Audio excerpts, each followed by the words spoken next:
Part 1। সেখানে আমরা আলোচনা করেছিলাম কিভাবে আমরা মানসিকভাবে এই রাতের জন্য প্রস্তুত হব এবং কোন বিদাতগুলো থেকে দূরে থাকব। আলহামদুলিল্লাহ, আপনাদের অভূতপূর্ব সাড়া পেয়েছি। আজকের এই ভিডিওটি অর্থাৎ পার্ট 2 হতে যাচ্ছে আমাদের জীবনের অন্যতম গুরুত্বপূর্ণ একটি ভিডিও।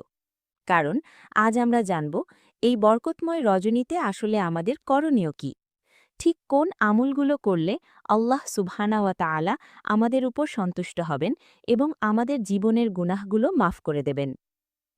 অনেকেই আমাকে প্রশ্ন করেছেন, আপু, শুনেছি এই রাতে ১০০ রাকাত নামাজ পড়তে হয়, নির্দিষ্ট সূরা দিয়ে নামাজ পড়তে হয়, এগুলো কি ঠিক? আবার অনেকে পিরিয়ড বা হাইজ অবস্থায় মন খারাপ করে বসে থাকেন যে তারা বোধহয় এই রাতের বরকত থেকে বঞ্চিত হলেন। বোন আমার, দুশ্চিন্তা করবেন না। আজকের এই ২৫-৩০ মিনিটের আলোচনায় আমরা কুরআন ও সহি হাদিসের আলোকে এবং হানাফি মাযহাবের নির্ভরযোগ্য ফতোয়া অনুযায়ী একটি পূর্ণাঙ্গ গাইডলাইন বা রুটিন তৈরি করব ইনশাআল্লাহ। তাই খাতা কলম নিয়ে বসে পড়ুন অথবা ভিডিওটি মনোযোগ দিয়ে শেষ পর্যন্ত দেখুন। এই একটি রাত হয়তো আপনার আমার তকদিরে ক্ষমার ফয়সালা লিখে দিতে পারে। মূল আমলে যাওয়ার আগে আসুন খুব সংক্ষেপে স্মরণ করি কেন এই রাতটি এত স্পেশাল, কেন আমরা এই রাতের জন্য অপেক্ষা করছি। রাসূলুল্লাহ সাল্লাল্লাহু আলাইহি ওয়াসাল্লাম ইরশাদ করেছেন, মধ্য শাবানের রাতে অর্থাৎ শবে বরাতে আল্লাহ তাআলা তার সৃষ্টির প্রতি বিশেষ দৃষ্টি দেন এবং মুশরিক ও হিংসুক ব্যতীত তার সমস্ত সৃষ্টি জগৎকে ক্ষমা করে দেন। সুনান ইবনে মাজা ১৩৯, সহি ইবনে হিব্বান ৫৬৬৫। প্রিয় বোন, লক্ষ্য করুন হাদিসটি হাসান বা সহি স্তরের, যা মুহাদ্দিসিনে কেরামগণ গ্রহণ করেছেন। এই রাতে আল্লাহ নিজে বান্দাকে ডাকার জন্য দুনিয়ার আসমানে অর্থাৎ নিচের আসমানে মনোনিবেশ করেন। তাই এই রাতটি অবহেলায় ঘুমিয়ে কাটানোর রাত নয়, আবার কুসংস্কারে গা ভাসানোরও রাত নয়। এই রাত হল রবকে একান্তে পাওয়ার রাত, চোখের পানিতে বুক ভাসানোর রাত। এখন আমরা মূল অংশে প্রবেশ করছি। শবে বরাতে আমরা ঠিক কি আমল করব। আমি আপনাদের সুবিধার্থে আমলগুলোকে ৫টি ভাগে ভাগ করেছি। আসুন এক একে জেনে নিই।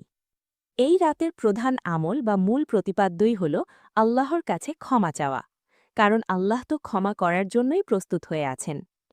আমরা নারীরা অনেক সময় সংসারের চাপে বা ব্যক্তিগত ভুলের কারণে অনেক ছোট বড় গুনাহ করে ফেলি, কারোর গীবত করে ফেলি, কারোর মনে কষ্ট দিয়ে ফেলি বা নামাজে অলসতা করি। এই রাতটি হল সেই সব পাপ মোচনের সুবর্ণ সুযোগ। কিভাবে করবেন?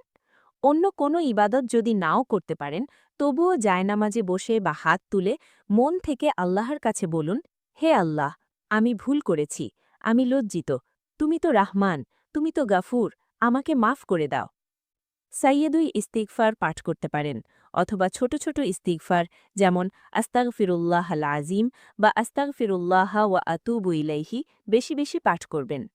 মনে রাখবেন, চোখের পানি এই রাতে আল্লাহর কাছে সবচেয়ে দামি উপহার। দ্বিতীয়ত, যে বিষয়টি নিয়ে সবচেয়ে বেশি প্রশ্ন আসে তা হল নফল নামাজ। বোনেরা, খুব ভালো করে লক্ষ্য করুন, শবে বরাতের জন্য নির্দিষ্ট কোনো নামাজের পদ্ধতি, নির্দিষ্ট কোনো রাকাত সংখ্যা বা নির্দিষ্ট কোনো সূরা পড়ার নিয়ম শরিয়াতে নেই। বাজারে প্রচলিত কিছু চটি বইতে দেখবেন লেখা থাকে অমুক সূরা দিয়ে ১২ রাকাত পড়তে হবে, ১০০ রাকাত পড়তে হবে। এগুলোর কোনোটি হাদিস দ্বারা প্রমাণিত নয়, এগুলো মানুষের বানানো। তাহলে কিভাবে পড়বেন? আপনি আপনার সামর্থ্য অনুযায়ী ২ রাকাত করে যত খুশি নফল নামাজ পড়তে পারেন। ২ রাকাত করে নিয়াত করবেন, আপনার মুখস্থ যে কোনো সূরা দিয়ে নামাজ পড়বেন। তবে চেষ্টা করবেন রুকু এবং সিজদা যেন দীর্ঘ হয়। সিজদায় গিয়ে তাসবিহ পড়ার পর আল্লাহর আছে মনে মনে নিজের ভাষায় দোয়া করতে পারেন। হানাফি মাযহাবে নফল নামাজের সিজদায় আরবি ভাষায় অন্য ভাষায় দোয়া করা মাকরু, তাই নামাজের পর দোয়া করাই উত্তম। তবে সিজদায় তাসবিহ বাড়িয়ে দিন।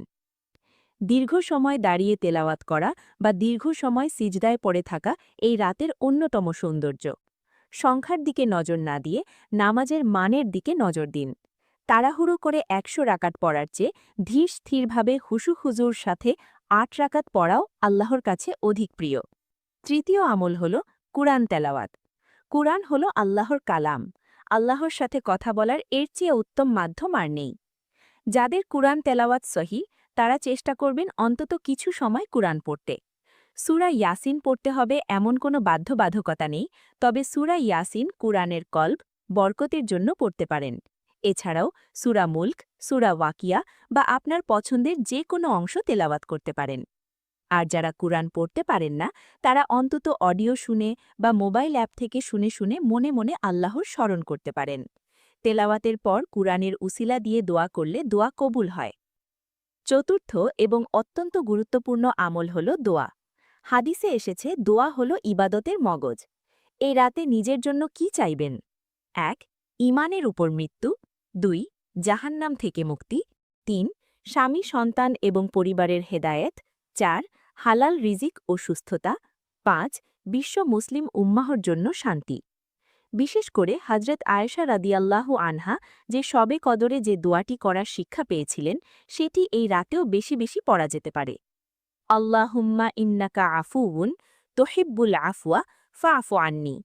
হে আল্লাহ, আপনি ক্ষমাশীল, ক্ষমা করতে ভালোবাসেন, অতএব আমাকে ক্ষমা করে দিন। পঞ্চম আমল হল জিকির। যারা নামাজে দীর্ঘ সময় দাঁড়াতে পারেন না বা ক্লান্ত বোধ করেন, তারা বসে বসে জিকির করুন। সুবহানাল্লাহ ১০০ বার, আলহামদুলিল্লাহ ১০০ বার, আল্লাহু আকবার ১০০ বার, লা ইলাহা ইল্লাল্লাহ ১০০ বার এবং অবশ্যই দুরুদ শরীফ। হযরত মুহাম্মদ সাল্লাল্লাহু আলাইহি ওয়াসাল্লামের উপর দুরুদ পাঠ করলে আল্লাহ আপনার উপর ১০টি রহমত বর্ষণ করবেন। প্রিয় বোন, আমলের পাশাপাশি আমাদের জানতে হবে কি কি কাজ আমরা এই রাতে ইবাদত মনে করি কিন্তু আসলে ইবাদত নয়। ১. নির্দিষ্ট সালাতুল আলফিয়া বা হাজারি নামাজ। এটি প্রমাণিত নয়। নিজেদের কষ্ট দিয়ে এমন কোনো ইবাদত করবেন না যা রাসূল সাল্লাল্লাহু আলাইহি ওয়াসাল্লাম দেখাননি। ২. হালুয়া রুটি ও আতশবাজি। শবে বরাত মানেই হালুয়া রুটি খাওয়া বা বিতরণ করা নয়, এটি একটি সাংস্কৃতিক রেওয়াজ হতে পারে, কিন্তু একে ইবাদত বা সাওয়াবের কাজ মনে করা বিদাত। আর আতশবাজি ফোটানো তো স্পষ্ট অপচয় এবং অন-ইসলামিক কাজ। ৩. গোসল করা আবশ্যিক মনে করা। অনেকে মনে করেন আসরের সময় বিশেষ গোসল করতে হয়, এর কোনো ভিত্তি নেই। স্বাভাবিক অজুর মাধ্যমেই ইবাদত শুরু করবেন। আমরা যেন সাওয়াব কামাতে গিয়ে গুনাহের বোঝা ভারী না করি, আল্লাহ আমাদের হেফাজত করুন। এখন আমি আমার সেই বোনদের জন্য বলবো যারা বিভিন্ন ওজরের কারণে হয়তো মন খারাপ করছেন। ১. মাসিক বা হায়েজ অবস্থায় করণীয়। অনেক বোন আমাকে মেসেজ করেন যে আপু, শবে বরাতে আমার পিরিয়ড চলছে, আমি কি কিছুই করতে পারবো না? বোন আমার, আল্লাহ তাআলাই আপনাকে এই প্রাকৃতিক নিয়ম দিয়েছেন। আপনি নামাজ এবং কুরআন স্পর্শ করা বাদে বাকি সব করতে পারবেন। আপনি অজু করে জায়নামাজে বসে দীর্ঘ সময় তাসবিহ পাঠ করুন। প্রচুর পরিমাণে ইস্তিগফার করুন। হাত তুলে আল্লাহর কাছে প্রাণ খুলে দোয়া করুন। ইউটিউব বা মোবাইলে কুরআন তেলাওয়াত শুনুন। মনে রাখবেন, আপনার নিয়ত এবং আল্লাহর হুকুম মেনে নামাজ থেকে বিরত থাকাও আপনার জন্য ইবাদত এবং সাওয়াবের কারণ হবে ইনশাআল্লাহ। ২. কর্মজীবী নারী ও মায়েদের জন্য।